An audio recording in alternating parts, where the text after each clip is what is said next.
Bonjour, bonjour, et c'est un plaisir de vous revoir encore, n'est-ce pas, Un Liliane? super grand plaisir. Ça fait tellement longtemps qu'on n'a Oui, pas eu ce genre cette interaction. d'interaction avec, avec donc tous les téléspectateurs de Metanoia TV. Mhm. Nous espérons que vous allez bien et que vous avez Oui, eu le temps de mettre en pratique surtout ça. tout ce que nous soulevons, toutes les questions que nous abordons dans cette émission, que le mariage soit. Eh bien, vraiment, nous sommes très contents d'être là et de voir que Mhm. vous avez pris le temps de pratiquer, comme a dit ma chérie, tous ces enseignements et tous ces partages. Et nous voulons quand même aborder d'autres thèmes, d'autres choses pour nous permettre d'avancer, d'évoluer avec vous. Parce que depuis que cette émission existe, nous grandissons ensemble dans la parole de Dieu et nous grandissons avec vous. Plus vous évoluez, plus nous évoluons, nous bénissons le Seigneur pour cette grâce, n'est-ce pas ma chérie? Exactement. Et le mariage est de mieux en mieux, n'est-ce pas? Ah oui, c'est bon comme le bon vin. Comme Plus, le bon plus vin, c'est vieux, plus mieux c'est. c'est délicieux. Et donc Alors, aujourd'hui, on a un nouveau thème. oui, Sûrement, c'est des choses que vous vivez tous les jours, mais exactement. quelqu'un me dit, mais ce rappel-là, ça nous fait du bien. Et puis, Oui, surtout, juste la prise de conscience, savoir que, ah ouais, on peut faire ceci comme ça, on peut faire... Ouh là, mais exactement. ça aide les couples. Et Mm. donc aujourd'hui, on a voulu dire, on est toujours venu avec de dire, ok, regardez comment vous allez faire, regardez ce que vous faites, vous le faites à votre manière aussi Mhm. d'une certaine manière selon les réalités de votre couple. Mais Exactement. aujourd'hui, on est venu avec quelque chose de beaucoup plus subtil. Nous avons pensé justement à cette vertu, à cette valeur-là dans le couple parce qu'on remarque de plus en plus les couples en train de se De séparer. se déchirer. De plus en plus, les couples ont train de dire on est fatigué de vivre ensemble et donc on n'en peut plus, on part. Mais le problème, c'est ce n'est pas le jour où on se sépare que vraiment le Qu'il y a eu le processus problème. avait commencé. Voilà, Donc le processus a commencé il y a depuis longtemps. longtemps. On a juste arrêté de se faire du bien dans le mariage. Et c'est Exactement. pourquoi le couple, ce jour-là ou aujourd'hui, demain après, se dit on ne peut plus vivre ensemble, on se sépare. Mais le divorce, Eden, c'est... oui, il arrive que les gens divorcent, il arrive que les hommes de Dieu divorcent, que les gens qui parlent avec Dieu, il arrive qu'ils divorcent, mais ce n'est pas la volonté Parfaite parfaite de de Dieu. Dieu. Et je crois que c'est cette sorte de conséquence, en fait, du fait d'arrêter d'être. Moi, je crois que même Adam, lorsqu'il a été chassé, lui et Ève, du jardin d'Éden, c'est parce qu'ils ont arrêté d'être véritablement à l'image, à la ressemblance de Dieu. Donc, lorsqu'on arrête d'être cet enfant de Dieu qui s'est marié à cet homme, qui s'est marié à cette femme, lorsqu'on arrête de vivre ce pouvoir que nous a donné, la Bible dit à ceux qui l'ont reçu, à ceux qui ont cru, il leur a donné le pouvoir de devenir, d'être enfant de Dieu. Et lorsque vous arrêtez d'être enfant de Dieu, puisque vous vous mariez dans le régime, dans le système divin, lorsque vous arrêtez d'être dans cette dimension-là, vous sortez peu à peu de cette atmosphère divine. Vous avez arrêté d'être. Et c'est comme si la présence de Dieu, c'est vous-même qui vous refoulez. La présence de Dieu vous attire toujours, mais vous en sortez parce que vous avez arrêté d'être. Ma chérie, comment est-ce que les gens arrêtent d'être enfant de Dieu en tant que mari, en tant que femme? Comment ça arrive au bout de 2 ans, au bout d'une année, au bout de 5 ans? Comment ça arrive Vous voyez, qu'ils cette commencent question, à se elle dire est... que non, j'ai envie de partir, de quitter ce mariage? Comment ils arrivent à ce niveau-là où ils n'ont plus cette nature divine qui leur permette d'être et de demeurer? Vous savez, Eden, donc pour la question du mariage, donc, le contexte du mariage, cette question-là est vraiment, vraiment assez, comment je dirais, je dirais, elle est assez importante. Il faut se poser cette question. Exact. Il faut se poser cette question dans le contexte du mariage. Vous savez pourquoi? Parce que quand les deux personnes se rencontrent, déjà, chacun vient avec une certaine apparence pour plaire à l'autre. Ah oui. une certaine apparence pour plaire à l'autre. Ouais, je suis toujours bien parfumée, je suis jolie, je suis maquillée, je suis bien habillée, j'ai lavé mes vêtements et c'est propre, c'est bien. Ok. Je suis toujours un homme galant. Voilà. Je m'occupe de toi. C'est dire que chacun met un masque. Ce masque-là, je ne dis pas que les gens sont hypocrites, que c'est mauvais. Non, je crois que c'est humain. C'est humain, sans besoin. C'est humain de jouer un rôle que l'on Mais les gens ne le font pas exprès. C'est-à-dire qu'ils se retrouvent à jouer ce rôle-là. C'est un peu comme tu vas à un entretien d'embauche. C'est-à-dire qu'il y a un code. Oui. Il y a un code vestimentaire qui est adapté. Et il y a un code par rapport à l'emploi que tu vas bientôt avoir. Donc, c'est-à-dire qu'il faudrait s'habiller d'une certaine manière. Beaucoup de décence quand vous allez pour un emploi. Et quand vous allez à la fête, c'est des vêtements que vous ne portez pas tous les jours, mais vous mettez votre robe qui voilà, elle est en train de donner là, du glamour et tout. Et donc, vous allez à la fête. Est-ce que ça veut dire que vous êtes hypocrite ? Non. Ça veut dire c'est un code. Et quand deux personnes aussi se mettent ensemble, c'est comme un code d'attirance. Oui, vous le portez parce que vous vous dites qu'il faut absolument que j'arrive à séduire la personne, j'arrive à conquérir la personne. Maintenant, tout en sachant qu'aujourd'hui, on est venu vous rappeler que si vous êtes des fiancés, vous venez à peine de vous rencontrer, vous êtes dans un code. Et donc, quand vous entrez dans le mariage, il faut se dire que le code va tomber. Oui, le code va tomber. Le code va pas seulement tomber, mais il va évoluer, n'est-ce pas? Oui. Il va switcher de cette dimension du paraître à la dimension d'être. Parce que c'est tous les jours. Ça veut dire qu'on va se découvrir. Voilà. La fille qui sentait toujours bon parce qu'elle portait un super bon parfum, ce jour-là, vous réveillez le matin, elle n'a plus pas cette odeur-là. Et c'est plutôt une autre odeur. C'est-à-dire, elle sent un peu... elle a la laine le matin. Elle a transpiré sur peut-être la nuit. Voilà, on sait tout ça. Le matin, elle n'a pas envie d'être bien habillée. Elle a envie de porter... Un peu débraillée. Oui, imaginez. Et toi, tu regardes, mais c'est pas la même personne que j'avais épousée. Mais non, c'est la même personne. Mais seulement, vous viviez dans un code. Et maintenant, l'autre code change. Il faut que vous arriviez à vous adapter tous les jours et à prendre votre équilibre à vous. Il faut maintenant, en ce moment-là, remplacer le code par des vraies conversations. Et des vraies valeurs. Oui, pour dire à l'autre, oh chérie, je t'aime, toi, mais... ce que tu as porté là, non. Il faut le faire. Si vous retenez ça dans votre cœur, c'est ça qui fait qu'un jour, vous arrivez à vous dire... La goutte va déborder. J'en peux plus. Dans le mariage, c'est ça qu'il faut éviter.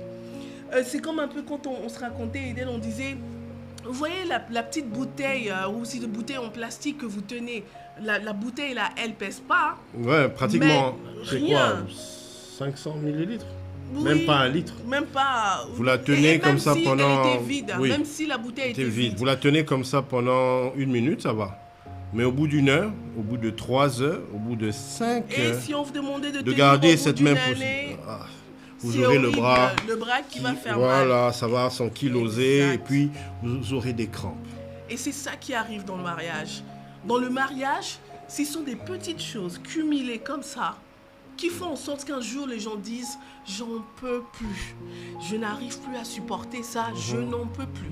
Et c'est le chemin que vous avez pris. Alors, aujourd'hui, le thème, vraiment, on a beaucoup parlé pour vous expliquer à peu près le contexte dans lequel de notre thème. Retrouve. Et donc, le thème aujourd'hui, c'est vraiment comment on pratique la bonté, bonté chers frères, chères sœurs, la bonté dans votre couple. Eden, on en parlait avant de commencer l'émission. Vous on savez, à souvent, chaque fois... En fait, des fois, on en parle, mais sans que ça soit thématique, mais on en parle. On en parle. C'est important. Et tu sais, en fait, ce que je voulais dire, c'est à chaque fois qu'on se met à prier, sans qu'on se rende compte, je pense que l'une des premières phrases qui nous vient, ou l'un des premiers qualificatifs qui nous vient à chaque fois qu'on est en train d'adorer le Seigneur, c'est de dire « Mon Dieu, tu es bon ».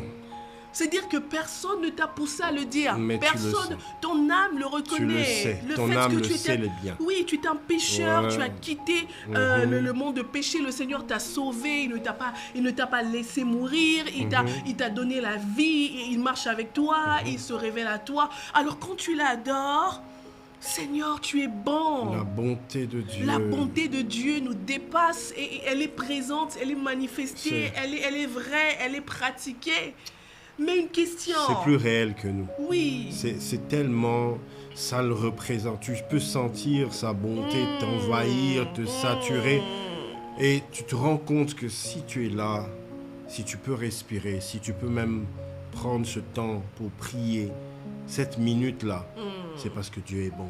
Amen. La Bible dit qu'il renouvelle ses bontés chaque matin. Donc c'est ce matin-là où tu as ouvert les yeux. Tu te rends compte qu'il y en a d'autres qui n'ont pas ouvert les yeux, qui ne se sont pas assis sur leur lit, qui n'ont pas pu prendre ce moment de recueillement ou se connecter au Seigneur par la prière au moyen de la foi. Alléluia. Il faut dire non, c'est une grâce que le Seigneur m'a fait. Et c'est cette bonté que nous voulons, en fait, nous voulons parler de cette bonté. Mais cette bonté dans le couple. Yes. C'est une grâce méritée. Nous, en tant qu'enfants de Dieu, nous avons la nature divine. Exact. La nature divine qui nous conduit. S'il te plaît, répète encore cette phrase. En tant qu'enfant de Dieu, nous avons la nature divine. Et cette nature, c'est la bonté. Et retenez bien, en tant qu'enfant de Dieu, nous avons la bonté. La nature divine, c'est la bonté. Donc, la question que je voulais poser au couple, est-ce que quand vous pensez à votre mari, quand vous pensez à votre femme, est-ce que vous pensez qu'il vous arrive de dire « Mon mari est bon, ma femme, elle est bonne ». Répondez à cette question. Répondez là où vous êtes. Est-ce que vous arrivez même en commentaire, répondez. La personne n'est pas là, même en dehors de la personne, que la personne n'est pas là. Lorsque vous réfléchissez, lorsque vous pensez à elle, vous êtes seul. Est-ce que vous vous dites vraiment que non. Ma femme, c'est une bonne personne. C'est une bonne personne. Non, mon mari. C'est vraiment une bonne personne. Au-delà de tout ce que tu peux avoir vu comme défaut, mais tu regardes, tu te dis, je vois Dieu dans cet homme. Je vois Dieu dans cette femme. Parce que, non, tu vois l'expression de la grâce de Dieu au travers de sa vie. C'est pourquoi on a bien dit, en tant qu'enfant de Dieu, nous avons cette perception que la nature de Dieu est dans cet homme, et se retrouve dans cette femme. C'est un don que le Seigneur nous fait. Et c'est pourquoi même dans Galates 5, 22, lorsque on voit qu'on est en train de parler des fruits de l'esprit, la Bible nous dit, si je peux le lire, tu permets, chérie? Mais le fruit de l'esprit, c'est l'amour, la joie, la paix, la patience, la bonté. Le fruit de l'esprit. Donc ce n'est pas quelque chose qui émane de la chair, du désir de la chair. Non, ma femme, elle est bonne parce que c'est sa nature, elle est née comme ça. Depuis qu'elle est venue, je la connais, elle a grandi comme ça. Chez eux à la maison, c'était comme ça. C'est une femme qui a la bonté, elle sait manifester, elle sait s'occuper des gens sans attendre en retour. Elle s'occupe du bien-être des gens, c'est sa façon d'être. Vous pensez vraiment que c'est sa façon d'être? Si c'est sa façon d'être, donc elle restera comme ça tout le temps. Mais l'homme est appelé à se développer. L'homme est appelé à se muer, à se transformer. Et si c'est sa nature naturelle, c'est-à-dire qu'elle est née avec ce caractère-là, elle va soit être amplifiée dans cette nature qu'elle a, soit ça va disparaître. Mais lorsque c'est quelque chose qui lui a été donné, a été infusé par le Saint-Esprit. La Bible dit le fruit de l'Esprit, c'est-à-dire ce qu'engendre le Saint-Esprit en toi. C'est l'amour, c'est la joie, c'est la paix, la patience, la bonté. Donc, la première condition, il faudrait être en contact avec le Saint-Esprit. Dans le sens, comment je pourrais dire ça? Ma chérie disait tout à l'heure qu'il y a un préalable. Ton cœur doit être déjà disposé à la bonté. Maintenant, lorsque tu rencontres le Seigneur encore, c'est encore bien, c'est mieux. Parce que le Saint-Esprit, il trouve en toi les bonnes dispositions pour travailler, pour déposer cette nature divine en toi. Le fait de pouvoir être focus sur le bien-être de l'autre sans en attendre une quelconque récompense. Parle-nous un peu du bon samaritain, chérie. J'ai parlé du bon samaritain, vous vous rappelez tous de ce passage de Luc 10, 25, où Jésus raconte l'histoire du bon samaritain. Regardez, dans ce passage-là, le bon samaritain s'arrête pour soigner l'autre. L'autre, quel autre? Ça veut dire un inconnu. Un inconnu. Et imagine que la personne avec qui tu vis dans le mariage, tu la connais. Tu la connais. Donc c'est-à-dire que c'est encore, ça devrait être encore plus facile en fait de l'aider. On dit bien que le bon samaritain s'arrête pour soigner l'autre. Le bon samaritain s'arrête pour soigner l'autre. C'est-à-dire qu'il y a une observation. Il y a une observation. Tu regardes ton conjoint qui est blessé. Est-ce que tu t'arrêtes ou tu t'en vas? Tu regardes ton conjoint qui va mal. Est-ce que tu t'arrêtes ou tu dis c'est pas mon problème? Tu regardes ta femme en pleurs. Hé papa, elle pleure, elle va mal. Elle exagère selon toi. Est-ce que tu t'arrêtes pour dire compatir? Non, c'est ma femme. Je dois comprendre en fait ce qu'elle a et puis on va travailler ensemble. On dit la bonté ici, c'est synonyme de compassion. Mais pas n'importe quelle compassion, c'est une compassion active envers celui qui est dans le besoin. C'est-à-dire que cette compassion active, cette compassion qui se fait accompagner des actions, qui se fait accompagner de « Ouais, ma femme m'avait dit ça » ou « Mon mari m'avait dit ça, mon mari va mal, il est blessé, il est en train de porter sa croix lui-même. » On sait tous comment les choses se passent au travail, par exemple. Le mari est en train de porter sa croix. C'est difficile. Toi, tu n'es pas là, ce n'est pas ton problème. Tout ce qui t'intéresse, c'est qu'il ramène l'argent et c'est bon. Le reste, c'est pas ton problème. Mais comment les gens arrivent dans le mariage à se sentir seuls? Vous êtes à deux, mais vous portez le poids seul. L'autre ne veut pas jouer au bon samaritain. L'autre ne veut pas jouer à la bonne samaritaine. S'il vous plaît, est-ce qu'on peut vraiment s'arrêter un moment et puis penser à l'autre? Exactement. Penser aux blessures de l'autre. Penser aux challenges. Aujourd'hui, on n'est pas là. La bonté ici, on n'est pas en train de dire que la bonté, c'est nécessairement d'abord envers vous. D'abord, ce que vous faites à l'autre. Parce que dans les couples, il suffisait seulement que tu t'arrêtes un petit peu pour pratiquer la bonté. Ça vous aurait épargné le divorce. Et ça? Vous pouvez imaginer ça? Il suffisait seulement de dire, ma femme va mal. Je veux bien l'aider. Chérie, s'il te plaît, dis-moi un peu comment s'est passée ta journée. Non, chérie, j'ai eu ça. Ah, désolé, vraiment. Dis-moi comment je peux t'aider.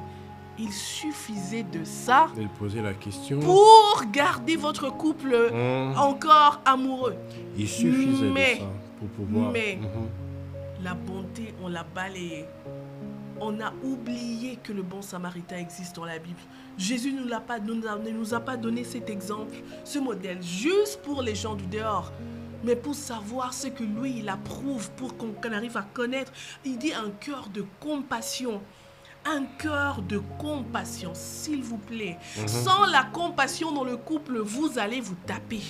Vous allez blesser davantage l'autre. Vous allez piétiner sur la plaie qui est déjà infectée et l'infecter davantage. La bonté est manifestée par des actions de compassion. Exactement. Et cette bonté aussi, nous pouvons la retrouver sous une autre forme. C'est des actions altruistes, des actions d'initiative pour veiller au bien-être de l'autre, comme l'a fait Ruth avec sa belle-mère. Nous pouvons voir cette histoire, en fait, dans la Bible, dans Ruth 1,16, où nous voyons cet exemple de sacrifice et de fidélité. Quelqu'un qui se lève aux aurores pas parce qu'on lui a demandé. D'abord, quelqu'un qui sacrifie sa vie dit « Ok, j'arrête de garder cette identité de ma famille, puisqu'elle pouvait rentrer dans sa famille après la mort de son mari, mais elle se dit « Je vais rester auprès de toi. Ton Dieu sera mon Dieu. Là où tu seras, je serai. Là où tu mourras, je mourrai. » Et c'est ce sacrifice-là, cette dimension en fait d'attachement que le Seigneur nous recommande, bien sûr, dans cette dimension de bonté. Ce n'est pas pour rien que la Bible dit « L'homme quittera son père et sa mère et s'attachera. » Ce fait de quitter là et s'attacher, cet attachement-là est un sacrifice. C'est un symbole de fidélité, un symbole d'engagement ferme et inébranlable, quelle que soit la circonstance. Ils étaient rentrés à Bethléem, c'était encore la famille, il n'y avait rien. Mais ils se disent, ok, on va rentrer. Mais ils arrivent, les gens étaient en train de les critiquer, dire, ah, mais c'est elle qu'on appelait, dit non, appelez-moi maintenant celle qui est... C'est Mara, hein, c'était ça, non? Ouais. Ok. En fait, ça veut simplement dire qu'elle avait eu ce cœur de compassion, pas pendant un instant. Elle l'a gardé pendant même les moments difficiles. Combien d'hommes, quand les choses deviennent difficiles, quand les circonstances de la vie, lorsque le temps ou la saison est difficile et rude avec vous, lorsque la vie ne vous fait pas de cadeaux, combien d'hommes changent? Ils désappuient, ils abandonnent leur amour d'enfance, leur bonté qu'ils avaient, leur façon d'être qu'ils avaient construit avec la femme de leur jeunesse pour aller ailleurs, pour changer de vie, pour se dire non, je poursuis mes ambitions, toi tu es devenu un poids, toi tu n'es plus, comment ils disent, la femme du ministère, la femme de la destinée, je ne sais même pas comment ils appellent ça. Bref, cela dénote une sorte d'infidélité à l'alliance, voilà, le manque de sacrifice, d'abandon, de cet engagement ferme et inébranlable que l'on a pris devant le Seigneur lorsqu'on s'est marié. Et je crois que c'est comme ça que je posais la question au début. Comment on fait pour ne plus avoir la bonté? Qu'est-ce qui arrive à la personne pour se dire je ne vais plus lui exprimer cette bonté, puisque c'est devenu difficile. Les temps sont difficiles, je ne sais pas m'occuper de lui, je ne peux plus, je ne veux plus. Pourquoi un homme ou une femme arriverait à prendre cette décision-là? Je crois que c'est d'abord le fait d'avoir perdu la nature divine. La nature divine. D'avoir perdu cette identité d'enfant de Dieu. Parce que le bon Samaritain, on ne le dit peut-être pas, mais il a exprimé une nature que les autres n'avaient pas. Une nature que les prêtres sont passés par là. Les prêtres les gens d'église sont passés par là, mais ils se sont dit, ah, c'est pas mon problème. Mais imagine qu'un homme, qu'un mari fasse ça avec sa femme. Elle est malade, ce n'est pas une tâche. Prends ta femme, aide-la, occupe-toi d'elle. Ton mari n'a plus de travail, mais manifeste la bonté. On dit qu'on reconnaît l'amour de Dieu envers nous. C'est qu'au moment où nous ne savions même pas encore, nous étions dans le péché, nous n'avions même pas de conscience, mais lui, il est mort pour nous sur la croix. Ça veut dire que toi, tu n'es pas encore arrivé à mourir pour l'autre sur la croix et tu es déjà en train d'abandonner. Pourquoi? Parce qu'en fait, quelqu'un, à un moment, t'a fait comprendre que non, mais tiens, mon cher, tu es malheureux dans ce mariage. Ma chère, tu es malheureuse. Quand on se sent malheureux dans le mariage, on travaille pour être heureux. Ça ne veut pas dire, oh non, ça s'arrête là. Ça ne veut pas dire qu'on change de partenaire. Non. Ça veut dire que vous ne travaillez pas sur votre mariage, sur votre couple. C'est pourquoi vous êtes malheureux tous les deux. Et donc, vous deux, vous repartez auprès de celui qui a institué le mariage. Vous abandonnez, vous dites, regarde papa, qu'est-ce qu'on a fait de mal? Montre-nous comment nous allons nous corriger et travailler pour être heureux. C'est comme ça qu'on fait. Ça ne veut pas dire que vous êtes appelés à divorcer. Ok les amis, ok la famille. C'est très important.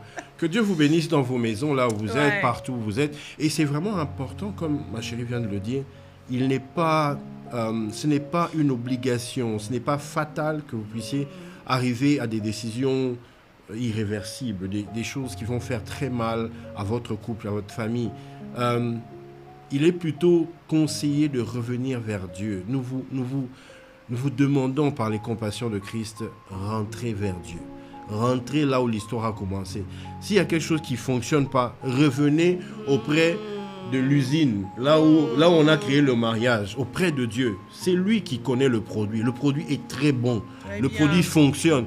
Si vous n'arrivez pas à utiliser le produit, à en bénéficier de tous les bienfaits de ce produit qu'est le mariage, rentrez vers le fabricant. Dites-lui comment ça marche. Je vois ici ça, maintenant cette forme, nous avons avancé, le temps est passé, ça a gonflé. Maintenant, comment on fait pour maîtriser ce concept du mariage, pour le vivre au quotidien selon la volonté de Dieu? Parce que beaucoup de gens se sont mariés dans une église, se sont mariés devant une autorité spirituelle, mais ils ne vivent pas le mariage selon la volonté de Dieu. Il y a des gens comme ça qui se sont mariés et on reconnaît, la société sait qu'ils sont mariés. Mais le problème, c'est que ce n'est pas la société qui a créé le mariage. Ce n'est pas l'État qui a créé le mariage. Ce ne sont pas les hommes qui ont créé le mariage, mais c'est Dieu qui a institué le mariage. Parce que lorsque ça ne va pas, on rentre vers le créateur du mariage. On dit, papa, qu'est-ce qui se passe ici? On voit une anomalie. Comment ça fonctionne? Peut-être que ce que vous voyez n'est pas une anomalie, mais c'est seulement que vous ne savez pas comment ça fonctionne. On dit, mais nous sentons comme s'il y a une sorte de challenge entre l'homme et la femme. Tu sens comme si c'est comme s'il y a une sorte de guerre de leadership. Pourquoi on est arrivé là? Et ce qui fait que, voilà, l'homme veut absolument imposer certaines choses. La femme aussi veut donner son point. Non, vous êtes différents pour vous compléter. Si vous n'avez pas compris ça, que vous êtes différents et que chacun a sa pierre à apporter dans l'édifice, l'homme, il est le fondement, c'est lui qui a la vision, et la femme entre dans cette vision. Vous allez voir que vous allez manifester la bonté, vous serez bon avec votre femme. Vous n'allez pas commencer à la brimer, dire non, toi tu ne connais pas. Non. Chacun a sa part à apporter. Laissez-lui l'espace pour s'exprimer. Exact. Elle est ton aide semblable. Elle n'est pas là pour t'étouffer. Elle n'est pas là pour prendre ton rôle. Elle n'est pas là pour que tu puisses te sentir mal à l'aise. Elle est là pour apporter la provision. Amen. Toi, tu as la vision, mais elle apporte la provision. Tiens-la par la main. Priez le Seigneur. Demandez-lui, papa, comment on fait? Comment on fait? Ce n'est pas une honte de ne pas savoir en ce moment-là. Le chemin, c'est Christ. Demande-lui ce chemin, c'est où? Comment on fait? Où est-ce qu'on va? Demande-lui le chemin. Il va te révéler. Il va vous révéler. Ainsi, vous allez vous tenir par la main dans la dimension de l'accord et vous allez avancer. Parce que le Seigneur a déjà tracé le chemin pour vous. Il a tracé le chemin pour ton couple, mon frère. Ne pense pas que c'est la fin, que vous êtes arrivé à un cul-de-sac. Il a tracé un chemin pour vous, ma sœur.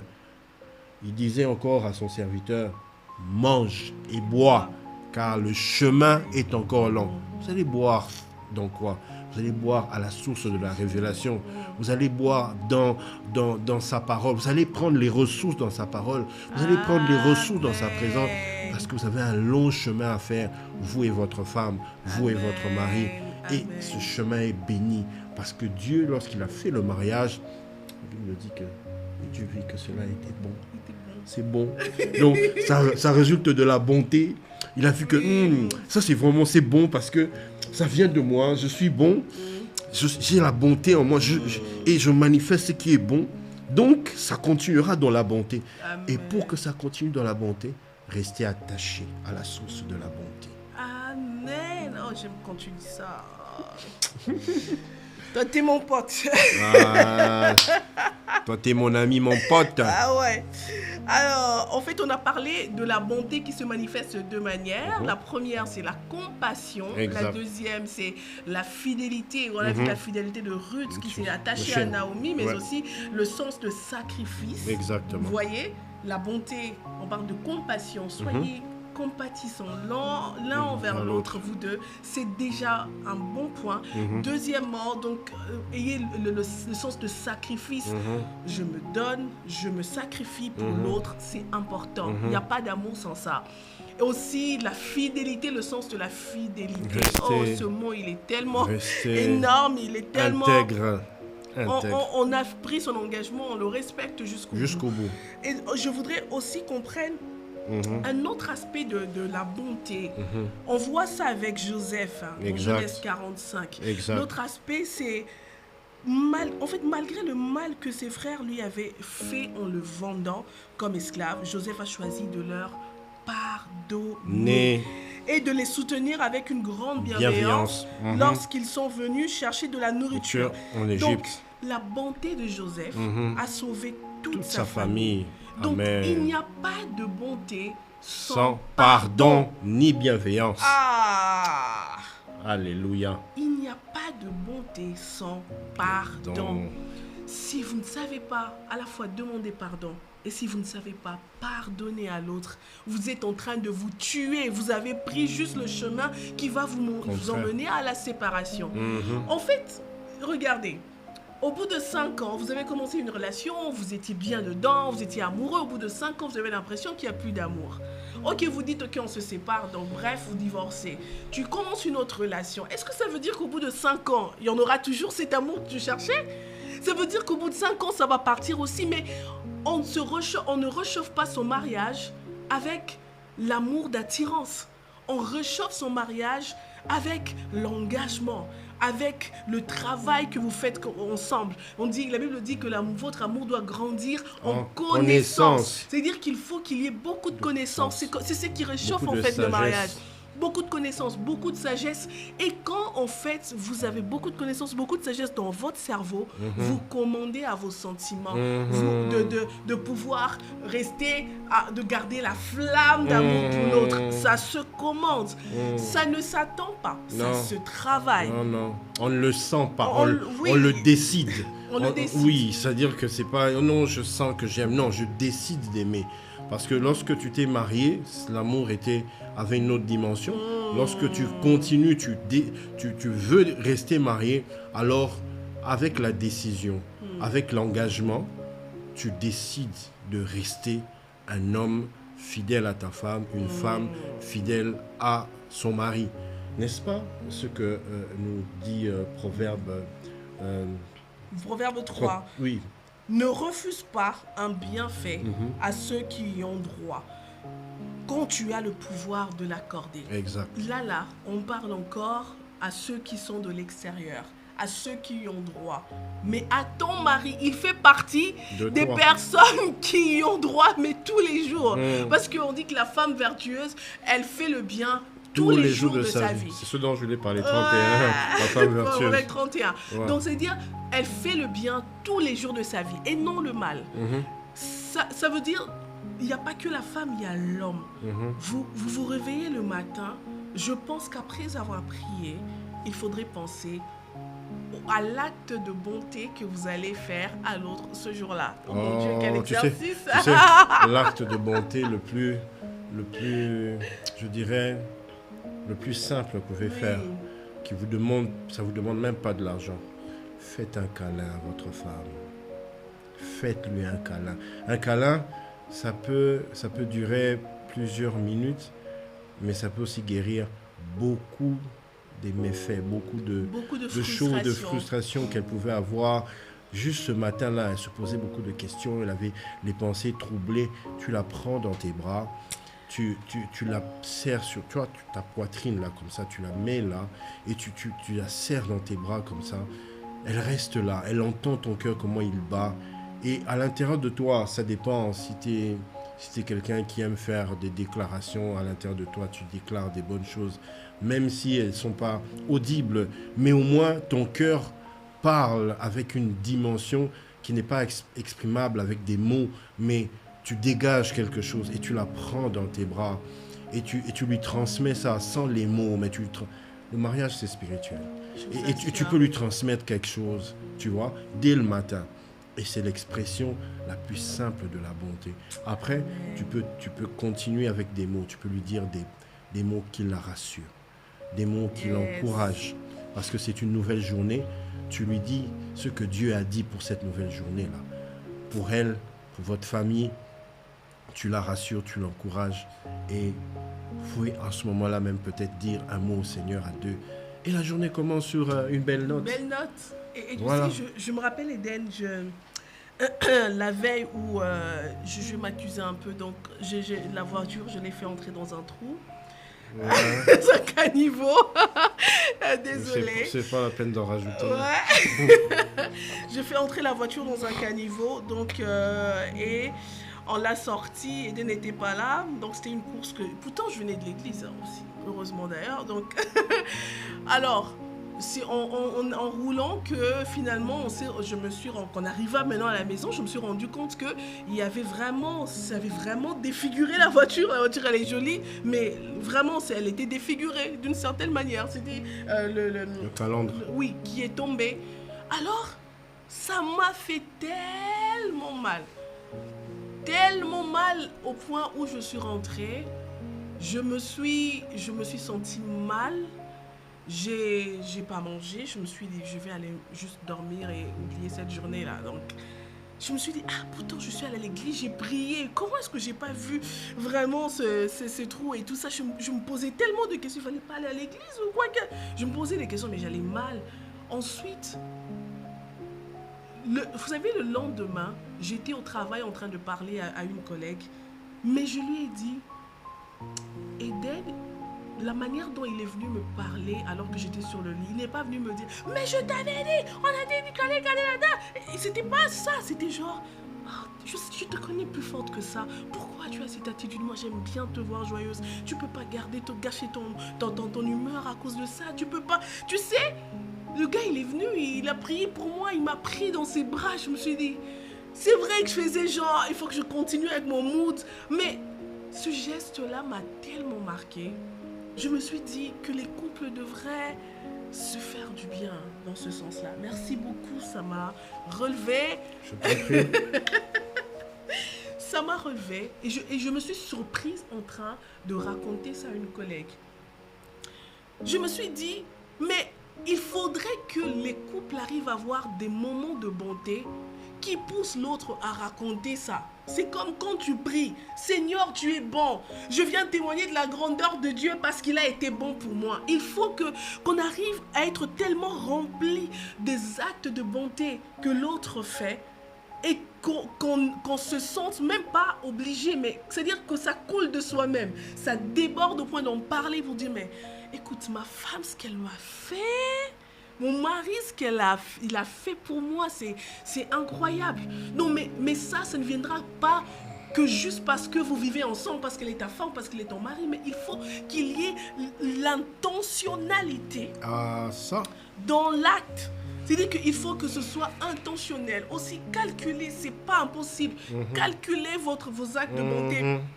Dites, mais aujourd'hui je n'ai pas encore manifesté un acte de bonté envers ma femme, envers mon mari. Il faut que je le fasse. Non, aujourd'hui la journée ne passera pas. Il faut que je lui fasse du bien. Ne dites pas, mais je t'avais déjà fait du bien. Tu ne m'as même pas dit merci. Non, mais ça doit être tellement dans ta nature que ça coule. En fait, comme tu dis, c'est dans la nature. Mais quelle est cette nature? C'est la nature du semeur. La nature de celui qui veut voir des résultats. Tu ne vas pas te dire, ok, j'avais déjà semé la saison passée, j'avais semé le mois passé. Sème encore. Sème encore une graine de bonté. Sème encore un petit effort. Arrose encore. Oui. Arrose encore cette graine. C'est le message qu'on est Sème venu dire encore aujourd'hui. une graine de bonté. Sème encore. Jette encore de l'eau. Parce que tu as besoin des résultats. Et ces résultats, tu ne les verras pas de sitôt. Il faudrait que ça prenne le temps que ça prend. Ça va prendre le temps, mais ça va donner des résultats. Et sache que ces résultats, tu les verras pas seulement dans le fait que tu poses des actions, mais tu les verras revenir vers toi comme un boomerang. Yes. Celui qui sème des haricots récoltera des haricots. Celui qui sème le vent récoltera la tempête. Donc, En réalité, c'est ce que tu donnes à la femme que tu vas recevoir. Ce que tu donnes à l'homme, c'est ce que tu recevras. C'est pourquoi Christ nous a dit, aime ton prochain comme toi-même. Que cette bonté-là n'émane pas seulement d'un enseignement que tu as entendu, mais qu'elle émane d'un travail que tu as fait en toi-même avec le Seigneur, avec le Saint-Esprit, afin qu'il dépose en toi son amour et que de cet amour découle une bonté, une source. Donc c'est pas que tu as fait du bien aujourd'hui, tu t'es arrêté. Oh mais j'avais déjà fait, non? Je t'avais déjà fait du bien. Oh tu vois. Non. Pardonne Tu as déjà pardonné. Aime encore. Mais pardonne encore. Fais encore. Ce n'est pas trop. Ce n'est jamais assez. Jamais assez. Ce n'est jamais de trop. Voilà. Ouais. Continue à faire le bien parce que c'est ce que le Seigneur nous recommande, de faire le bien. Et ce bien-là, tu le fais premièrement à ton prochain. Et ton prochain, c'est ta fiancée, c'est ton mari, c'est ta femme, ce sont tes enfants, c'est ta famille, le noyau, les personnes les plus proches de toi qui te voient chaque matin te réveiller. Le prochain. Oui, le prochain. C'est ces personnes les plus proches de toi. Ceux qui peuvent témoigner, non, mon mari, il est vraiment enfant de Dieu. Ouais, non, ma femme, enfant de Dieu. Nandi Makae. Non, enfant de Dieu. C'est même pas une question de... Parce qu'il prie beaucoup. Non, c'est le comportement, c'est son attitude, ce sont ses valeurs qu'il incarne. Et puis tu te dis, j'ai fait un bon choix. Si c'était quelqu'un d'autre ici... Il aurait juste fait... En fait, c'est quelque chose que nous travaillons pendant un bon bout de temps, mais dont nous voyons les résultats après. Mais ces résultats-là, c'est le témoignage. Le témoignage de Christ qui est en toi, le témoignage de la partie divine qui coule en toi, et ce témoignage des effets de cette nature. Je dis, Zamoutoumala, moi. Tu sais, Éphésiens 4, 32 dit, soyez bons les uns envers les autres, compatissants, vous pardonnant réciproquement, comme Dieu nous a pardonné en Christ. Si vous êtes en Christ, vous savez pardonner. Si vous êtes en Christ, vous avez un cœur compatissant. Il suffit seulement. Vous savez quoi? Souvent dans le couple, quand il y a des conflits, l'un est en train de regarder l'autre. Comment il est? Il fait quoi? Il a fait ça. Ah, moi aussi, je vais faire pire que ça. Donc, et maintenant, on se dit, quand tu vas, on te prodigue un conseil, on te dit, non, tu sais quoi, vas-y. Comme je dis toujours, allez, il est fâché, vas-y un peu, demande pardon, lève-lui un peu les pieds, et puis tout ça, continuez votre amour. Et puis la personne revient, maman, je lui lavé les pieds, mais regarde comment il a réagi, j'arrête. Pourquoi t'arrêtes? Même si ce jour-là, il a mal réagi, il est en train de voir si c'est juste ce seul jour-là, que si c'est pas une flatterie ou c'est une nature. Alors continue, continue à faire le bien. On le fait continuellement. Dans le couple, c'est vrai, on n'est pas en train de vous charger. Non. On va pas vous dire. Faites-le à votre rythme.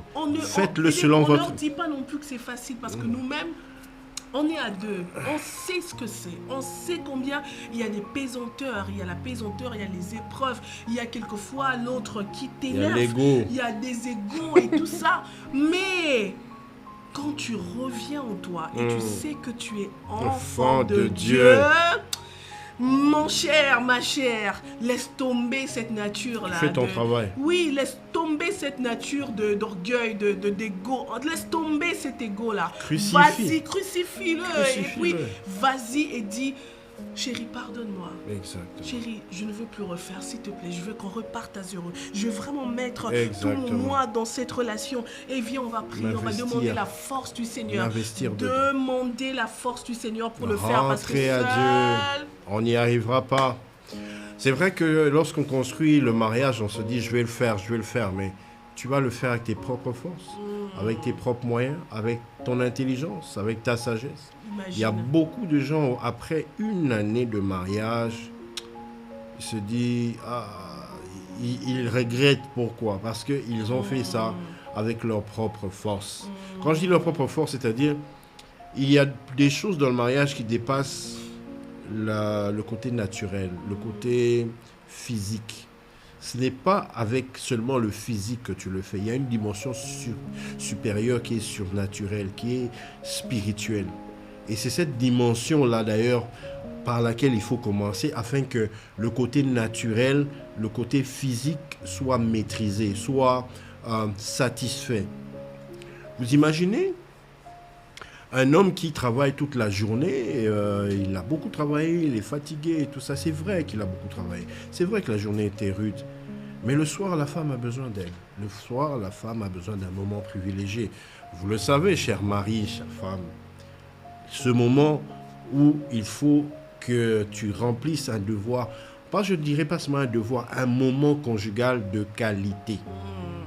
Un moment conjugal de qualité en tenant compte en fait que l'autre a dépensé beaucoup d'énergie là où il était la journée. Il doit être fatigué. Mais comment on fait quand on est fatigué, mais continuer à manifester la bonté? Comment on fait quand l'autre est fatigué et lui montrer aussi de la bonté? C'est pas comme si c'était une obligation. Si tu ne fais pas, en tout cas pendant 4 jours ou pendant tant de temps, je te prive, je suis fâché contre toi, tout ça. Il y a beaucoup de gens qui ont des conflits justement à cause de ça. Manquer de manifester la bonté envers l'autre. Peut-être qu'en manifestant la bonté envers l'autre, l'autre sera encouragé et se dit « Non, je dois lui manifester cette bonté. » Et lui aussi va puiser la force en Dieu pour qu'il puisse te satisfaire toi. Parce que si vous dites « Je vais faire seulement avec ma propre force », elle aussi se dit « Je vais faire aussi par ma propre force ». À un moment donné, le corps va te trahir. Le corps va te dire « N'oublie pas, tu as 40 ans maintenant, tu n'as plus 20 ans. N'oublie pas. » Non, c'est pour te dire. Non, c'est quand tu 50, 60. Pour te dire. Non, c'est pour te dire que le corps peut te montrer qu'il n'est plus aussi fort qu'avant et que tu ne peux plus faire 40 km comme tu le faisais avant. Tu dois maintenant.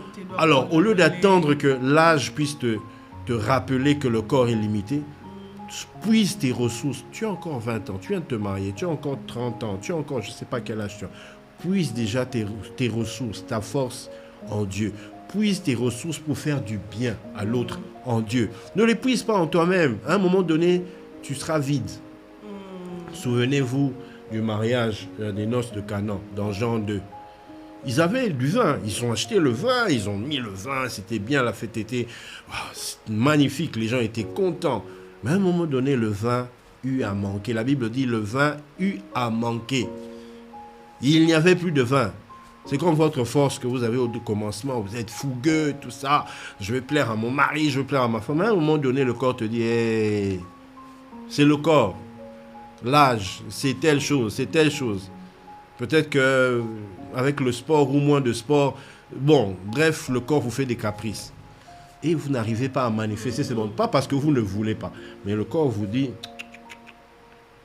pas pour le moment, laisse-moi me reposer. Et tu dis aussi à l'autre que je veux me reposer. L'autre te dit, moi j'ai besoin de toi maintenant. Et s'il n'y a pas de bonté dans cette circonstance-là, d'un côté ou de l'autre côté, et que vous ne puisez pas vos ressources en Dieu, vos forces en Dieu, c'est un conflit. Un conflit qui est né, un conflit qui va vous gangréner, vous faire du mal, vous blesser à tous les niveaux.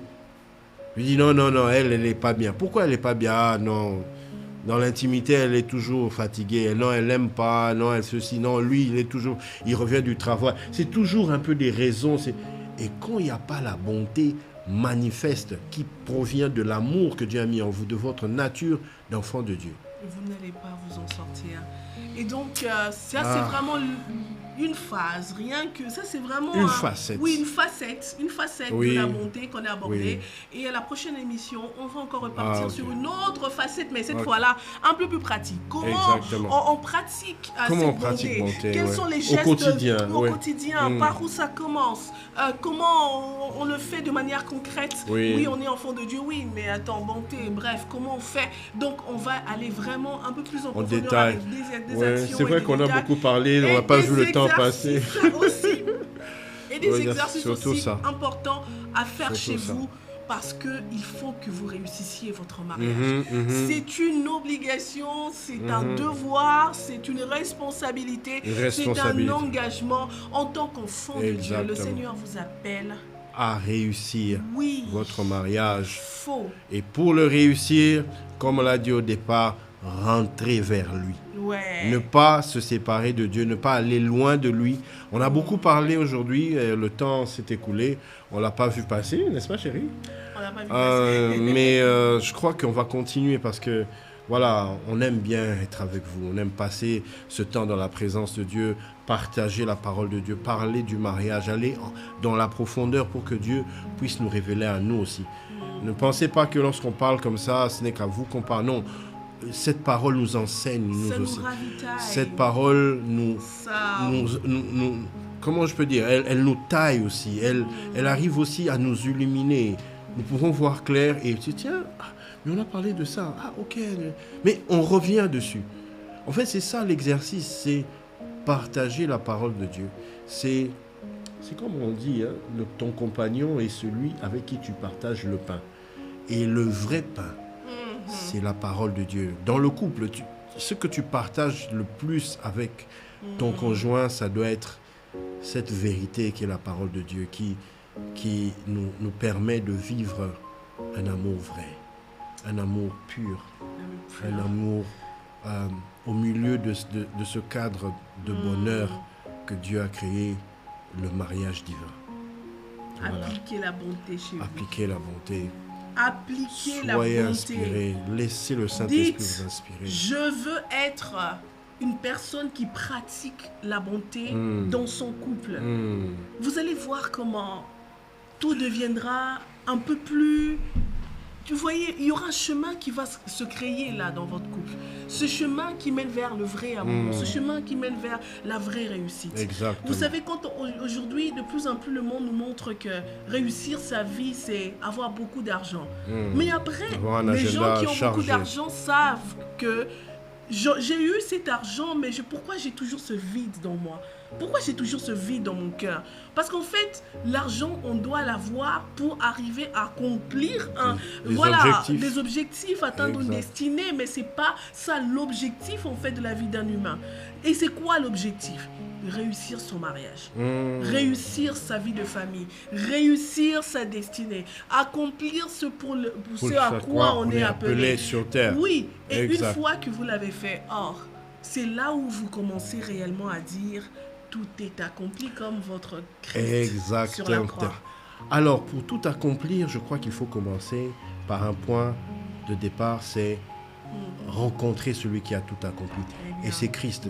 Si vous êtes chez vous, à la maison ou dans tout le lieu où vous pouvez vous trouver et que vous vous rendez compte que vous avez jusqu'ici manqué cette relation, parce que cette rencontre n'est pas le fait d'appliquer certaines choses. Ce n'est pas une religion, mais c'est une relation. Si vous avez manqué jusque-là à construire, à commencer une relation personnelle avec le créateur du mariage, c'est-à-dire Dieu, alors maintenant, je vous invite à accepter Jésus-Christ. Si vous pouvez fermer vos yeux, prenez une bonne position de concentration et répétez après moi. Seigneur Jésus. Seigneur Jésus. J'ai entendu ta voix. J'ai entendu ta voix. Et je reconnais que jusqu'ici, j'ai marché selon mes propres convictions. J'ai marché selon mes propres convictions. Et dans mes propres voies. Je pensais que j'étais bon. Que je pouvais exprimer la bonté. Mais je me suis rendu compte. Que je me trompais à moi-même. Maintenant, je reviens à toi. Je m'abandonne. Je dépose ma volonté, mes désirs, mes émotions à tes pieds. Je renonce au diable. Je renonce à tout sentiment mauvais inspiré du diable. Je renonce au péché. Je renonce au monde qui me poussait à avoir cette nature. En me croyant parfait. Je n'étais pas parfait. Mais je sais qu'en toi, Je sais qu'en toi, je peux devenir parfait. je peux devenir Je parfait. peux devenir un homme bon Je peux devenir un homme bon qui peut exprimer la bonté, qui peut exprimer la bonté, qui peut désormais puiser la bonté qui peut désormais puiser la bonté en Dieu. en Dieu. Maintenant, Maintenant, je t'ouvre mon cœur. je t'ouvre mon cœur. Entre dans ma vie. Entre dans ma vie. Deviens le roi des rois, Deviens le roi des rois. le Seigneur des seigneurs Le Seigneur des seigneurs dans ma vie. dans ma vie. Prends le contrôle de ma vie. Prends le contrôle de ma vie. Sois mon Seigneur Sois mon Seigneur et mon Sauveur. et mon Sauveur. Et règne en moi. Et règne en moi. Règne dans mon couple. Règne dans mon couple. Si vous êtes marié, vous dites règne dans mon couple. Règne dans mon couple. Ou si vous êtes fiancé, vous dites tu vas régner dans mon couple. Tu vas régner dans mon couple. Et nous serons Et nous serons des enfants de Dieu, des enfants de Dieu, manifestant manifestant la bonté. la bonté. Au nom de Au nom de Jésus-Christ. Jésus-Christ. Amen. Amen. Amen. Amen. Amen. Amen.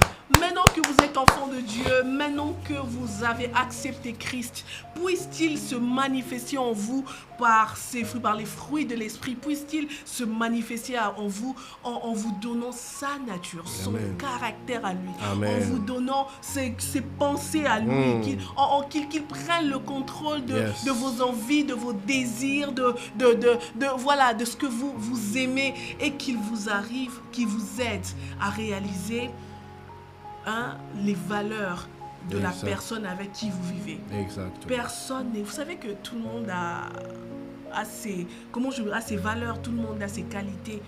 Mais si vous continuez à regarder que les défauts de votre conjoint, Vous allez aurez passer à l'impression côté. que c'est un diable et il faut les quitter.